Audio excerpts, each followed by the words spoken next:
Price Lord. இயேசுவின் நாமத்தினால் உங்களை யாவரும் வாழ்த்துகிறேன். நல்லா இருக்கீங்களா? இந்த கால வேளையில உங்களை சந்திப்பதில் இயேசப்பா கொடுத்த இந்த கிருபைக்காக நான் தேவனுக்கு நன்றி செலுத்துகிறேன். இந்த வாரம் முழுதும் ஆண்டவர் சொன்னாரு, நீங்க துதிக்கும் போது உங்க வாழ்க்கையில நன்மை செய்வேன், அற்புதங்களை செய்வேன் என்று கர்த்தர் சொன்னார். இந்த நாளிலுமாய் ஆண்டவர் நம்மோட பேச போகிறார். ஏன்னா அவரை துதிக்கும் போது, அவரை ஸ்தோத்தரிக்கும் போது நம்முடைய வாழ்க்கையில கர்த்தர் நிச்சயமாய் பெரிய காரியங்களை செய்ய போகிறார். அதுதான் வேதம் சொல்லுகிறது. சங்கீதம் 147 அதிகாரத்துல 12-13 Psalms chapter 147 verse 12 and 13 வேதம் சொல்லுகிறது, எருசலேமே கர்த்தரை ஸ்தோத்தரி, சியோனே உன் தேவனை துதி. ஆமென். அப்ப கர்த்தர் ஏன் நம்ம தெரிந்து கொண்டாரு?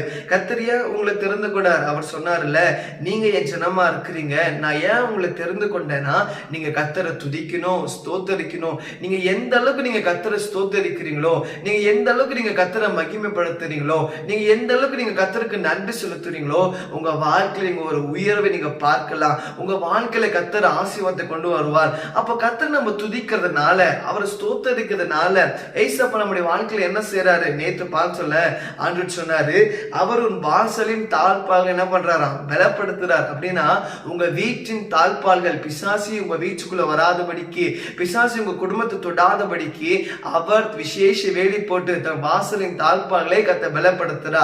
இன்னைக்கு ஆண்டவர் இரண்டாவது காரியமா சொல்றாரு, அவர் உன் பிள்ளைகளை ஆசீர்வதிக்கிறார். ஆமென். நீங்க எந்த வீட்டில் நீங்க கர்த்தரை துதிக்கிறீங்களோ, எந்த வீட்டில் நீங்க கர்த்தரை ஸ்தோத்தரிக்கிறீங்களோ, ஆண்டவர் சொல்றாரு, உங்க பிள்ளைகளை நான் ஆசீர்வதிப்பேன். இன்னைக்கு உங்களுடைய பிள்ளைகளை குறித்து நீங்க கலங்கி கொண்டு இருக்கிறீங்களா? உங்களுடைய பிள்ளைகள் எதிர்கால குறித்து நீங்க பயந்து கொண்டு இருக்கிறீங்களா?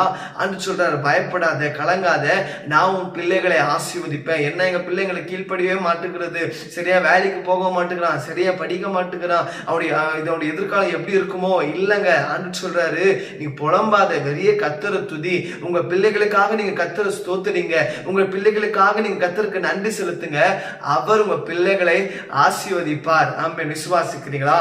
அப்ப செபிக்கலாம். தகப்பனே, இதோ இந்த காலை வேளையிலப்பா நம்முடைய வார்த்தை அண்டப்பா விசுவாசத்தை நாங்கள் செபிக்கிற ஆண்டவரே, அண்டப்பா எசப்பா உம்மை துதிக்கும் போது, உங்க நாமத்தை மையப்படுத்தும் போது, எசப்பா உம்மை ஸ்தோத்தரிக்கும் போது, நீர் எங்க பிள்ளைகளை ஆசீர்வதிப்பேன் என்று சொன்னீங்களே, இந்த வார்த்தை கேட்டு அண்டப்பா விசுவாசமா செபிக்கிற ஒவ்வொரு பிள்ளைங்க வாழ்க்கையில அண்டப்பா அவங்க இருக்கிற எசப்பா உங்க பிள்ளைகளை ஆசீர்வதிங்க.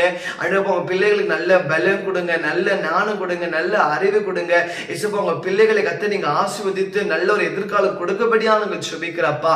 எங்கள் தேவன் அப்படி செய்ததுக்காக பிள்ளைகளை குறித்து கலங்கி கொண்டிருக்கிற ஒவ்வொரு ஜனங்களை கத்த நீங்க தொடுவீராங்க. அவங்க பிள்ளைகள் வாழ்க்கையை கத்த நீங்க ஆசீர்வதிக்கப்படியா நாங்கள் செபிக்கிறேன். அப்படி செய்ததுக்காக ஸ்தோத்திரம். இயேசுவின் நாமத்தில் செபிக்கிறேன் நல்ல பிதாவே.